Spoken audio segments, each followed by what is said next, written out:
Just snotty nose. Good afternoon. It is 12:30 and it's time for the Legal and Finance Committee meeting of January 10, 2024.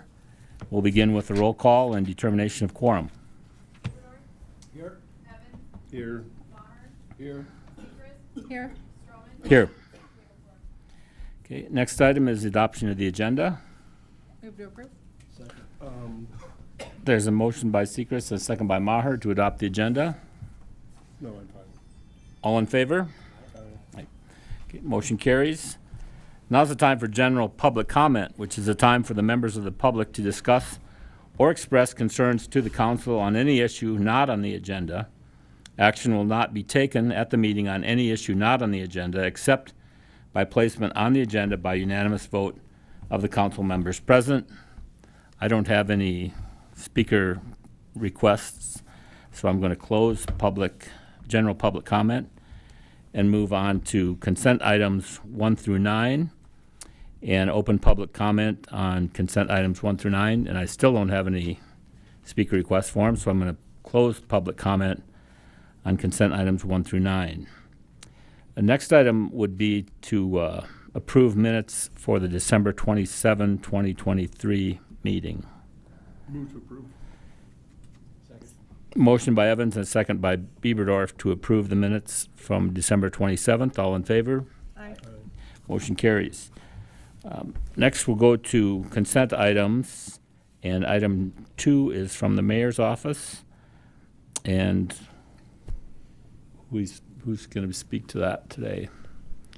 No one? Okay. We'll go on to the finance department then for items 3 through 8. You know, how do we pull one item from these consent things on? Well, does anybody want to pull any of well, those? I would like to pull number 4. Okay.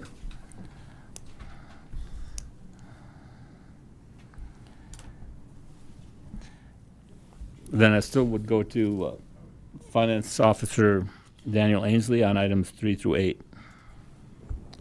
Thank you very much, Mr. Chair.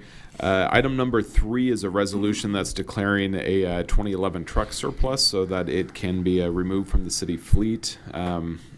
Number 4 is a resolution that levies some assessment for some code enforcement violations. If there's particulars in regards to that, we do have Community Development Director Vicki Fisher here that can address the particulars of those. Number 5 is our November 23 Treasury and General Fund update. In the undesignated cash in our general fund, we have just over $8 million as of the end of November. Just to remind everyone, we're using the vast majority of that in next year's budget, and so it's not that there's a lot of additional funds that are available. Item number 6 that establishes 2024 encumbrances, just so everyone's aware. Those essentially are for goods and services that we received in 23 but we have not paid yet. And so that $5.4 million will be for things that will end up coming out of the 23 budget, and so this is just setting that money aside so that it doesn't end up reverting back into our undesignated cash. In our community development block annual action plan, that has been a tremendous amount of work that has been done by our community enrichment division, and we have our coordinator of the division that's here as well to answer any questions if you have any in particular. And then item number 8 is just additional funding for Black Hills works that totals about $230,000 out of our CDBG funds. Okay, thank you, Daniel. Any discussion on items 3 through 8? Go to Lindsay Sechrist. Thank you, Chair. I just wanted to comment on item number 7, the Community Development Block Grant. I read through that last night, 103 pages. That was a lot of information, a lot of data, very well articulated, and I just want to thank you for your work on that. I know there were a lot of agencies and collaborative efforts that went into that, and I think it's really important and a valuable resource for all of us to have. I've saved that on my desktop and do plan to reference back to that. I did see kind of a reoccurring theme throughout the document of identified planning zoning barriers to affordable housing. And as affordable housing is, low and middle income earning, housing availability is very limited right now. So I was just curious what our plan is, or if planning department has an idea of how we could start to really discuss or consider options of what we could do to decrease some of these barriers that we've identified. So I don't know if Vicki maybe could speak to that. So it looked to me another really interesting stat that I'll just that kind of struck a chord with me was just that about 50% of our housing stock in Rapid City is prior to the 1963 building code established current zoning regulations and have been identified as having or need significant updates.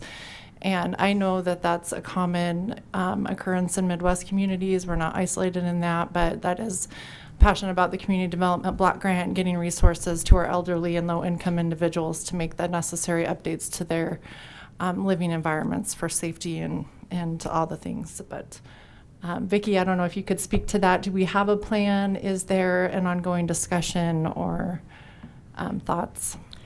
Michelle did send me the data as well, and I have to get her written comments back by the 15th, says my calendar tickler.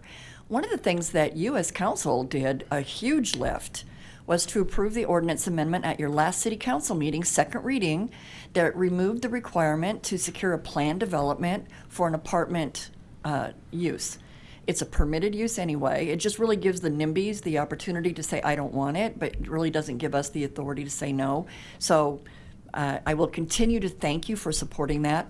Other things that we can do in order to lower the cost, and that is looking at density, reducing the minimum lot size for a single-family home, a townhome lot as an example. We can also look at increasing the height. Many of our districts stop at 3 stories. General commercial only allows 4 stories.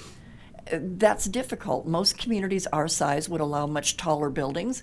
We need to do so where we're still preserving the beauty of the hills, but that can be done, and we need to look at doing that. One of the other things that you alluded to is the discussion about our aging community. Jamie Tenney's, again with Daniel's department, visited with my team this week, and we're meeting again Friday and then next week as well. There's a grant opportunity to secure funding. What we really need to do is have a solid inventory of these older structures so we can see where we have substandard issues. And if we can work with property owners to address them now before they turn into tear downs, that's a huge saving for the community. So it's not only we need to ensure that we have affordable housing, but it needs to be quality. And we're at that point that a lot of our older homes do have some substandard conditions about them. So we'll continue working forward. Our eye is on the ball on this one. We'll be bringing more ordinance amendments forward in consideration of trying to reduce these barriers, and we'll be looking for support. Thank you. I appreciate the update, Director Fisher. I had caught on to some of those points and things that had been accomplished last year, and I do live in a 1950s house, and so I certainly understand the need for renovating aging properties in a lot of our areas in downtown and southern Rapid City, and I guess the core areas. They talked about zoning designations and all kinds of things in there. So I just look forward to working with you, and hopefully as a team we can look to more opportunity for affordable housing and reducing the cost for development, somehow incentivizing developers to focus on infill development and revitalization of our existing neighborhoods where we have the infrastructure. So I think that's all I have. Thank you. Appreciate it. Anyone else? I guess, Michelle, could I ask a quick question about number 8? The CDBG funding for Black Hills Works. Can you just explain what that's for? Certainly. Thank you, Mr. Chair. This funding is for development of a new duplex for 8 individuals who are living with disabilities or traumatic brain injuries. And the proposed project will be on the corner of East Oakland and Campbell Street. Great. Could I ask Michelle a question while she was- Sure, and I think Lindsay has a question for you too. Thank you. Thank you, Chair. Hey, Michelle, while you're up here. I was curious, so over the years, just kind of following the CBDG block grant, our funding allocation for Rapid City has been right at that $400,000 to $500,000 annual allocation. And so I was curious what the process is like or how that funding amount is determined. Is there a need to increase that amount, and can you speak to that? I really don't have a lot of background in where that comes from. So. Absolutely. Mr. Chair? Please. Thank you for the question. You're exactly right. It hovers around $500,000 a year. We are an entitlement community. We are one of 2 in South Dakota, Sioux Falls as being the other one. The amount really comes down from HUD based on a formula. There's one of 2 formulas that they use. The factors include poverty, population growth, as well as the age of the housing. And once they do those 2 calculations, whichever amount is the most, that's what's allocated to the city. Could we use more? Absolutely. I think every jurisdiction could say they could use more CDBG money.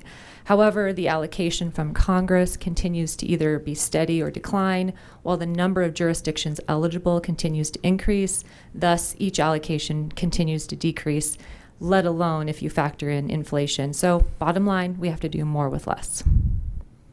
Okay, thank you. Thank you. Thank you, Michelle. Anybody else? And my understanding is, Mr. Evans, you want to pull number 4? Yep. So can I get a motion on 3 and 5 through 8? I'll move to approve everything with the exception of 4. Okay, we have a motion by Evans and a second by Sechrist to approve 3 through 8 except for number 4. All in favor? Aye. Motion carries, and then we'll go to Bill Evans on number 4.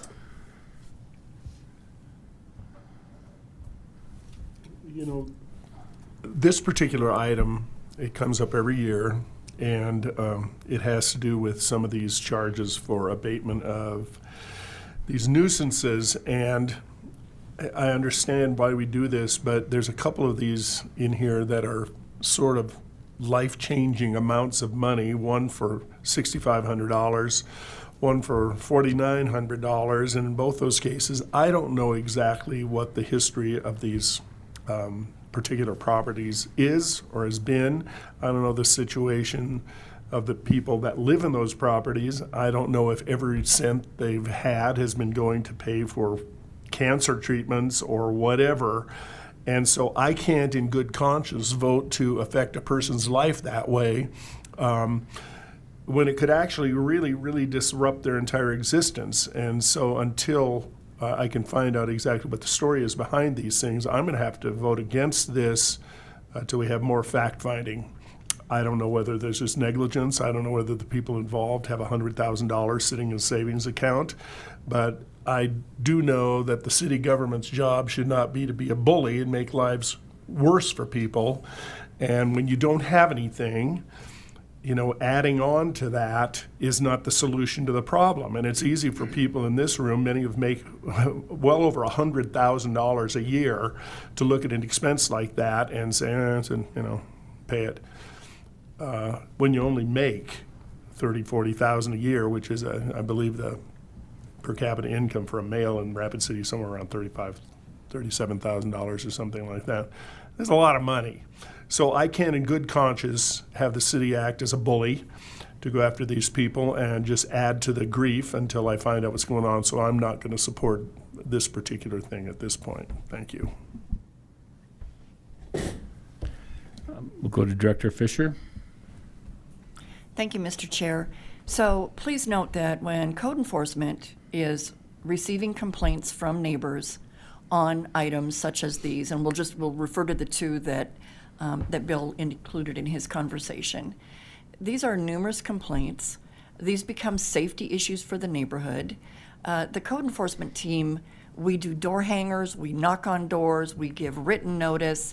If there's any reason that they can't get things removed because of a personal situation, health, they're traveling, another family member is sick, we give them significant time, to the extent that then we get harassing emails from the neighbors saying, why aren't you doing your job?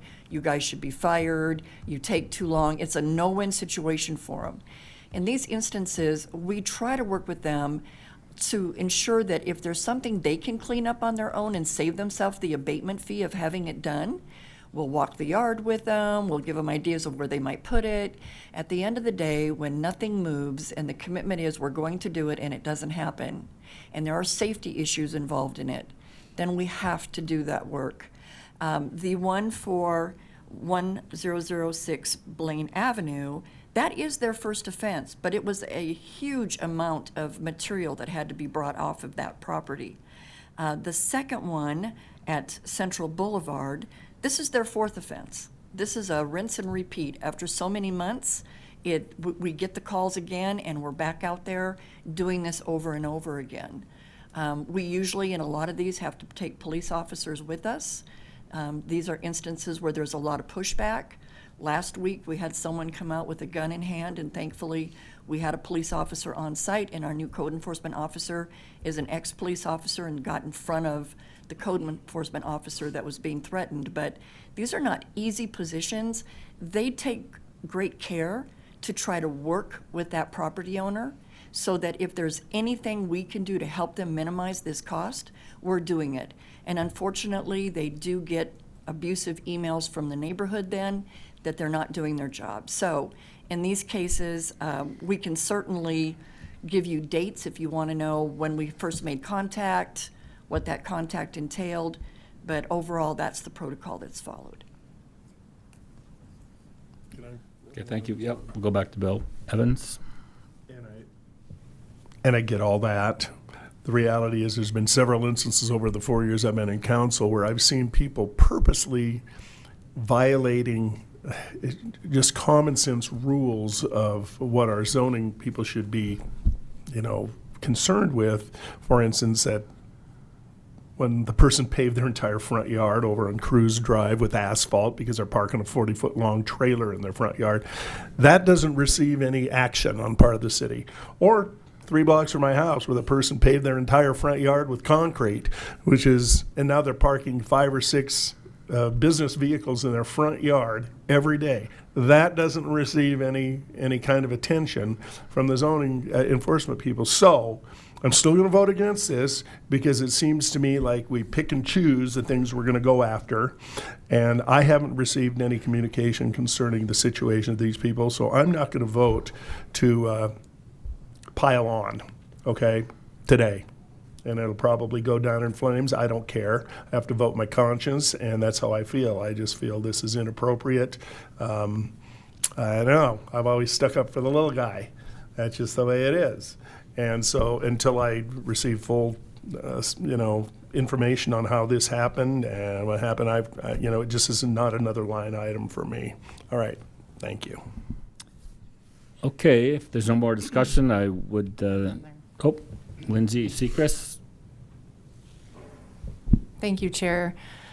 I feel a little differently on this than Mr. Evans. I have worked with the Code Enforcement Department in Ward 2 in my short time on City Council, and found my officers to be extremely compassionate and considerate of the circumstance of the individuals in violation of the city codes and ordinances, which I personally feel is important. There are special considerations at time that can be taken or should be taken into consideration. However, I believe that when an ordinance is upheld to one individual, it should be upheld to another individual, and that's what's fair is fair. I do wonder if Vicki could clarify for me how our abatement fees are determined. Is that established through our rates policy? I'm a $6,000 bill, a $4,000 or $5,000 bills, that is shocking. And so just how do we get to that amount, and like how many hours would be involved in that cleanup? So it would be just out of my curiosity, but. if, Vicki? Thank you, Mr. Chair. So there is no rate. This is the actual fee that we are charged by those contractors who have been approved to do work within the city for abatements. And a part of that is they look at the number of individuals that are on site, the hours, and then the type of equipment that is used, as well as the dump fee at the landfill.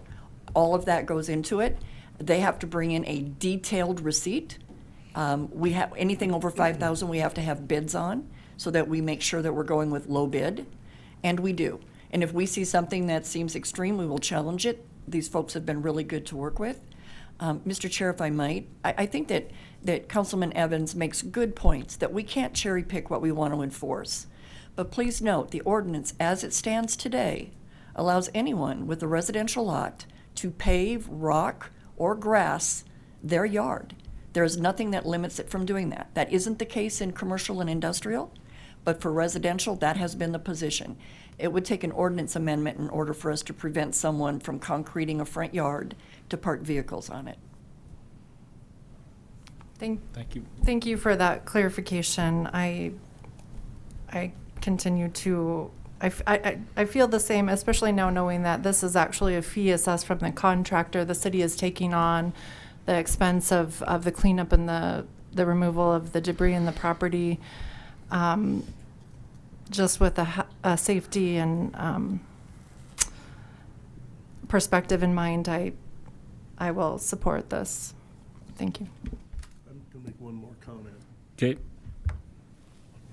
And Vicki, I don't disagree with anything you say. I'm just looking at this as how it might affect each person individually. And I'm still thinking there's probably a way to get this done cheaper rather than for $6,500.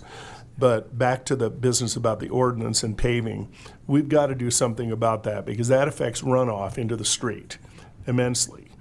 And if everybody up and down, this one happens to be on St. Charles Street, if everybody did that, we'd cause a flood. And we've got to do something to make sure it doesn't happen in the future. But we never seem to make these changes, and I first brought this up about 2 years ago. Now, maybe I need help. I'm a little slow on the uptake. We need to get these things done and the changes made, because there's nothing stopping people from paving the entire street, yards on both sides. It could happen, and then that creates a new problem. So maybe we need an ordinance that if you pave beyond a certain number of square feet, and I actually believed we had one of those, and I was evidently mistaken when I first started pursuing this. Then you pay an exorbitant fee because you're going to double the size of the storm sewer or whatever. And that would discourage people from doing it. So we need to follow through on this and get something done. I think we'd get support from people on that. I believe that if anybody were paving over the front yard up in front of, I don't know, around Corral Drive in front of McKee's house, we'd see some action right away. The problem is it's happening in a neighborhood where, frankly, a lot of people feel powerless, frankly. They do. And they just kind of take whatever is given them. So let's make some changes happen then. Thank you. Do you need to talk again? Just quickly. Okay. So when you look at new development, there's covenant in place that wouldn't allow for anyone to do that. And I can appreciate that. As you know, and you've been a great advocate for us making some big amendments to our landscape regulations, and we're going to lean on you, Bill, when we bring this forward, because right now, if you're in a residential, single-family or townhome project area, there's no requirement that you put any landscaping in. You can rock or pave that entire property. And as a part of looking at our landscape regs, we have 2 ordinances that we need to bring forward. We are now, for the first time ever, fully staffed, so you're going to be seeing some big movement ordinances. We need to bring something forward for short-term rentals. Second one out of the box, the landscape regulations. And I've asked you to sit on that committee already. We've got a landscape architect that's volunteered as well. But we need to require minimal landscaping on single-family lots as well. And this is something that we are going to need council support on. I agree with everything that's been said here today. If it's not for aesthetics, it does go to runoff. And we need to work together as a community to ensure we're addressing that. Thank you. Okay. I think we've discussed item 4 sufficiently, so motion by Bieberdorf to approve, second by Maher. All in favor? Aye. Motion carries. I have a no. I'm still a no on it. Oh, okay. Just so you Yes, know. Bill's no. And I need to go back This to, is my protest vote. I need to go back to number 2 because we didn't address that in the consent. So have a motion. I'll second that. Okay, motion by Sechrist and a second by Evans to approve number 2. All in favor? Motion carries. Now we'll go on to the police department in consent items to authorize the chief of police regarding this school resource officer. Are you willing to? Okay, we'll go to Mr. Siegel. Thank you, Mr. Chair. This is an agreement between the city and the school district, which kind of governs the school resource officer program.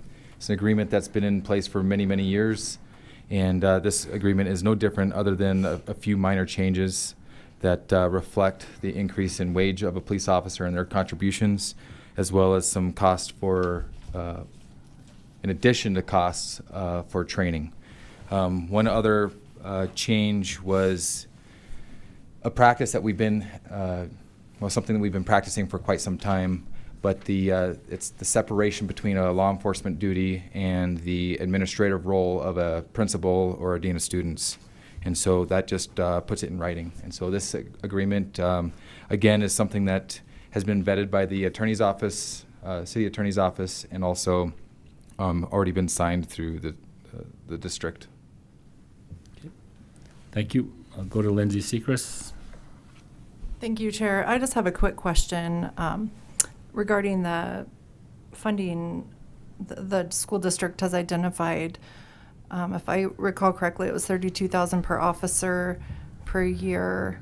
And I was just curious how that amount was determined and if that's been updated. It doesn't, I wouldn't in my mind figure that would even be half of a salary for a single officer. So I was more so curious if you could answer that. Thank you. Yes, Mr. Chair. Please. So we take the current 8 liaisons or resource officers and average their wage, and then we did that wage and benefits, put that in a 3/4 or multiplied that by 3/4, and that gives us a number because school is only in session for 9 months of the year, and then we split that in half. So for the 9 months, we're basically paying for half. They're paying for half. Thank you. I appreciate that. Makes sense. Any other discussion on item 9? Okay. Kevin Maher? Yeah, I just had a quick question on this. So in the summertime, then these resource officers, are they just assigned back into the pool of officers, or? Yes, Mr. Chair. Yes, please. Every year is different. It depends on the needs. Last year, we focused on homeless population and getting them services. Other street crimes up in North Rapid, when there's violent crime, we'll reallocate those resources for those 3 months. Some people will go up into the investigations division to further their career and learn skills there. Okay, thank you.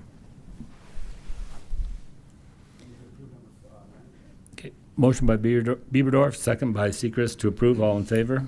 Aye. All opposed? Motion carries. That takes us to the end of consent items. Now we'll go to non-consent items, and I'm going to open public comment on non-consent items. I have no speaker request forms, so I'm going to close public comment on the non-consent items. And we'll go to Finance Department for item number 10. It's second reading and recommendation of ordinance number 6600, an ordinance regarding supplemental appropriation number 1 for 2024. Mr. Ainsley? Thank you, Mr. Chair. There has been no changes on this supplemental appropriation from the first reading. Just to remind you, this is for $250,000 for the new security specialists that will be operating if the council approves this here at City Hall, as well as at the Roosevelt Swim Center, the downtown parking ramp, and a few other city facilities. Thank you, Daniel. Any discussion on item 10? Motion by Bieberdorf, second by Sechrist to approve. All in favor? Aye. All opposed? Motion carries. Next item is Alderman items, and there are none, other than to state that the city council meeting next week will be on Tuesday due to the Martin Luther King holiday.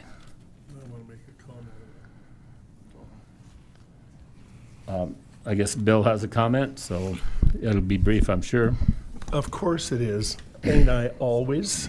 Anyhow, those of us who attended the Elevate mixer last night, I know I saw Mr. Maher there. I think Rod was there. I don't know who else showed up.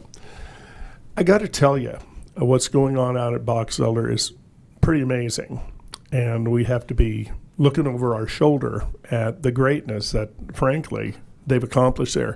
I'm assuming it was mainly Live Hospitality that made this all happen, but they created, I don't know, are there 1,000 hotel rooms, and they saved a spot in the middle, and they ended up building this box.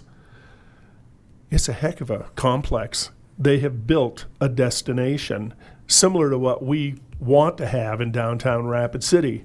And I'm telling you, as a person who took kids all over the world on tours, or Russia and Romania and, South Pacific and Australia, New Zealand, we look for places to go where you keep the people entertained. And we'd have, 747 full of people on these tours. They've created out there an ideal location to host groups and events. There's things with a water park. There's some dining. I'm sure that's going to improve. The facility itself, is a fraction the size of the Civic Center, but it's beautiful. It's just so well done. I mean, it's kind of brilliant, really, what they managed to accomplish. And I think we need to be aware that that's in direct competition to what we are offering over here. And I've been informed we've already lost one reoccurring convention that has been in the Civic Center for I don't know how many years. They've moved out there next year, and it's like nearly a week-long event or so.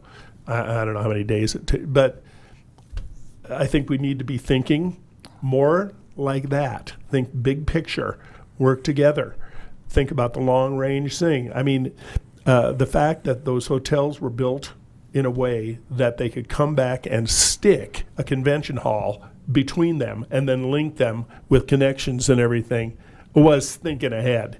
They weren't sticking something there like a fast food restaurant that's going to prevent them from accomplishing the overall goal. We have proposals coming before us all the time that are short-term things that we think about getting it done now because there's nothing else happening. No, we can't think that way anymore because the world around us is playing chess, and we can't play checkers if we're going to compete. So if you have not been out there to see that, it's a pretty incredible accomplishment, and you got to congratulate the business acumen of the people that made it happen. So I just wanted to make a comment on that. Thanks.